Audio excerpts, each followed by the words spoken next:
Ada yang bilang tradisi ini yaitu tradisi saling berciuman di tempat umum ya teman-teman. Nah, kira-kira apakah benar adanya? Mari kita ungkap tradisi unik ini di dalam Omed Omedan.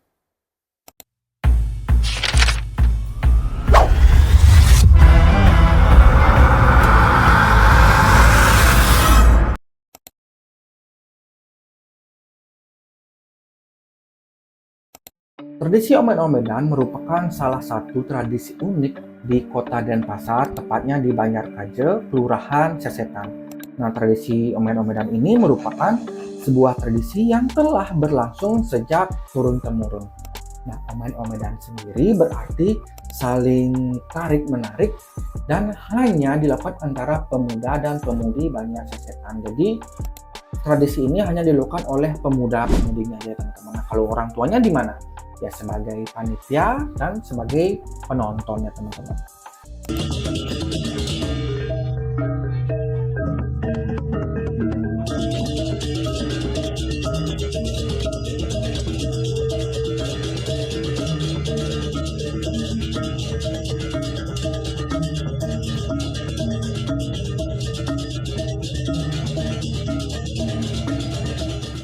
Tradisi ombed-ombedan ini berlangsung sehari setelah Hari Raya Nyepi yang biasanya disebut dengan Ngembak Geni. Nah, tradisi ombed-ombedan ini menyimbolkan pertemuan antara Puruse dan Perdana atau laki-laki dan perempuan yang merupakan simbol dari alam semesta ini. Belum diketahui kapan tradisi ini muncul pertama kali, namun banyak studi mengatakan sebelum tahun 1980-an kegiatan ini dilakukan secara spontanitas tanpa pedoman yang jelas, hanya melanjutkan tradisi dari generasi tetua sebelumnya. Nah, biaya operasional kegiatan ini hanya didapat dari para warga Banjar yang memberikan secara sukarela dan ikhlas teman-teman. Nah, setelah tahun 1980-an, yaitu sejak Parisade Hindu Dharma Indonesia ini atau PHDI ini mengatur dan menata serta membina umat secara lebih profesional, sehingga kegiatan tradisi omed-omedan ini juga ditata dan dilaksanakan agar lebih terorganisir lah teman-teman.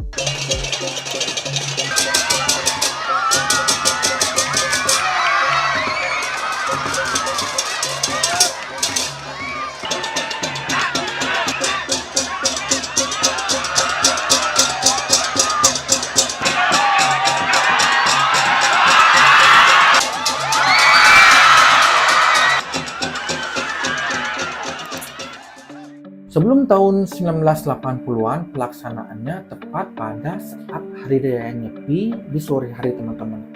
Nah, bertepatan pada saat umat Hindu mengadakan catur berata penyepian.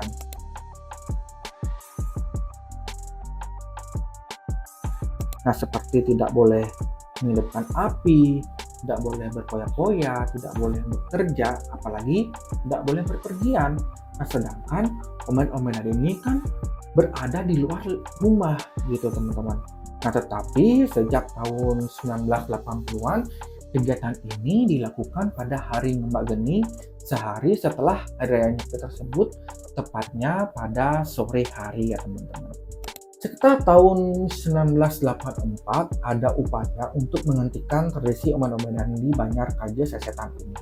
Nah, alasannya ya adalah karena dipandang negatif dari luar gitu teman-teman, yang menganggap tradisi ini sebagai ajang ya berciuman dan berpelukan di depan umum. Namun tokoh masyarakat setempat yaitu Bapak I Gusti Ngurah Oka Putra sangat menentang pandangan tersebut dan beliau menegaskan bahwa omed-omedan ini bukanlah ajang untuk berciuman, melainkan sebuah tradisi yang memiliki makna yang lebih dalam. Nah, beliau juga menjelaskan bahwa prajuru Banjar selalu memberikan arahan kepada peserta agar nanti menghindari kontak fisik yang berlebihan.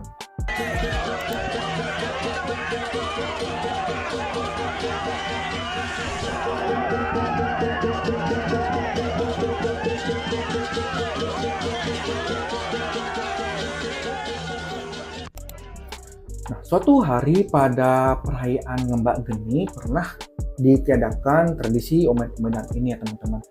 Nah, hal ini karena ya sesuatu dan lain hal lah gitu ya, kita tidak tahu apa itu, tapi saat itu warga tetap berkumpul di lokasi biasanya diadakan omed-omedan.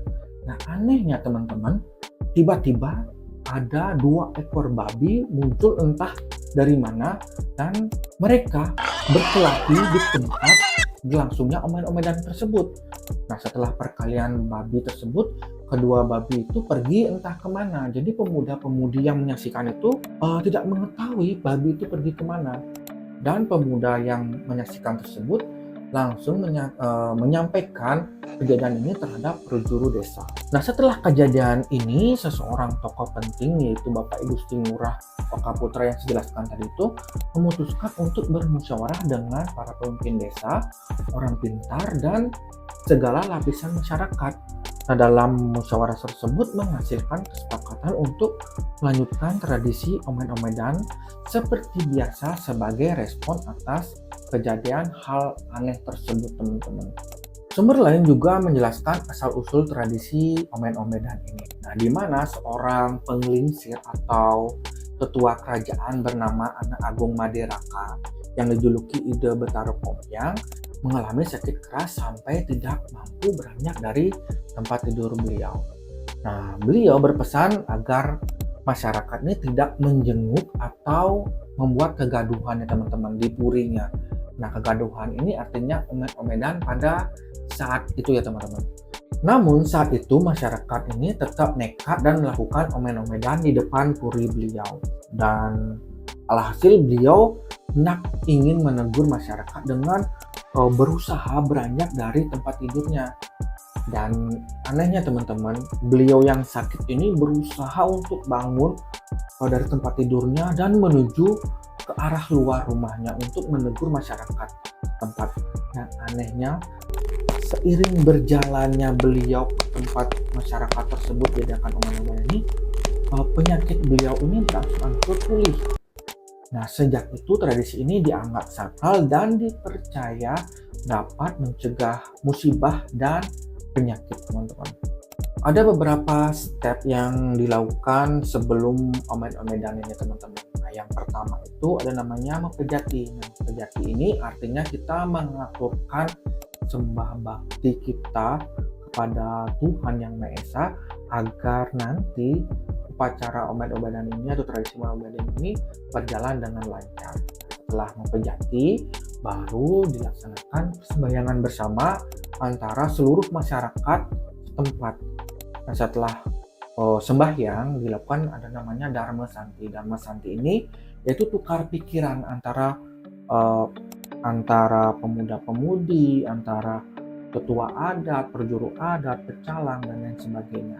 Nah, nanti setelah bertukar pikiran ini nanti menghasilkan sebuah mufakat bahwa nanti saat tradisi ini tidak boleh melakukan ini ya, tidak boleh melakukan ini.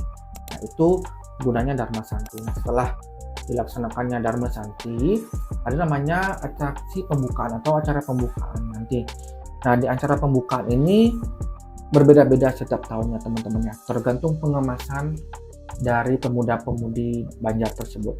Ada tari-tarian, ada barong, dan lain sebagainya.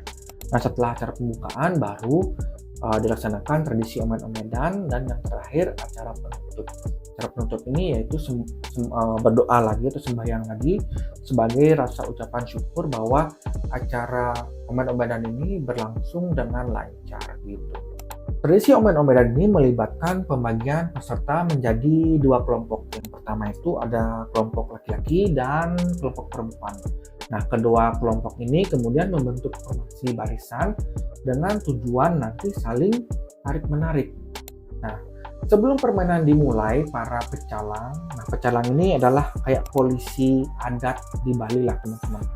Ini akan memberikan pengarahan dan aba-aba.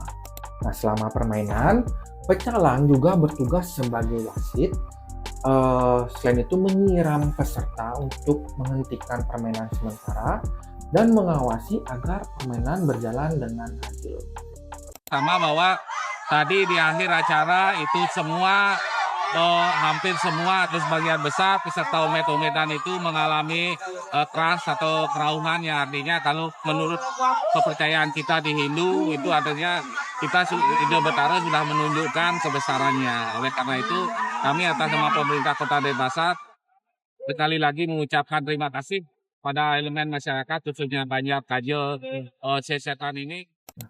Setelah itu, kedua kelompok ini bersiap-siap teman-teman. Kemudian pecalang memberikan aba-aba untuk memulai.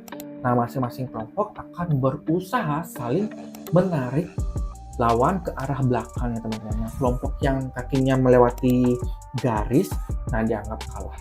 Nah, kelompok yang menang pada tahap pertama berhak menjarah anggota dari kelompok yang kalah. Nah, anggota yang dijarah ini kemudian bergabung dengan kelompok yang menang. Nah, jika anggota yang dijarah ini berhasil mengalahkan kelompok pemenang, maka posisi mereka akan berbalik menjadi anggota yang baru bergabung dan berhak menjarah ketua kelompok lawan gitu. Nah, proses tarik-menarik dan penjarahan ini dapat berulang kali atau beberapa kali dengan pecalang memberikan aba-aba di setiap tahapnya. Nah, pada akhir permainan, kelompok yang memiliki anggota yang paling banyak atau berhasil mempertahankan kemenangannya hingga akhir akan dinyatakan sebagai pemenang, dan yang kalah akan dinamakan atau diteriaki pecundang teman-teman. Nah, diteriaki ini bukan berarti secara emosi ya teman-teman, tapi secara bercanda sebagai guyonan aja gitu. Nah, gimana? Seru nggak kira-kira tradisi ini? Kalau kalian ingin menontonnya, jangan lupa datang saat sehari pasca Raya Nyepi ya teman-teman. Dan jangan lupa share video ini dan berikan komentar kalian terhadap tradisi unik ini. Dan jangan lupa subscribe juga ya.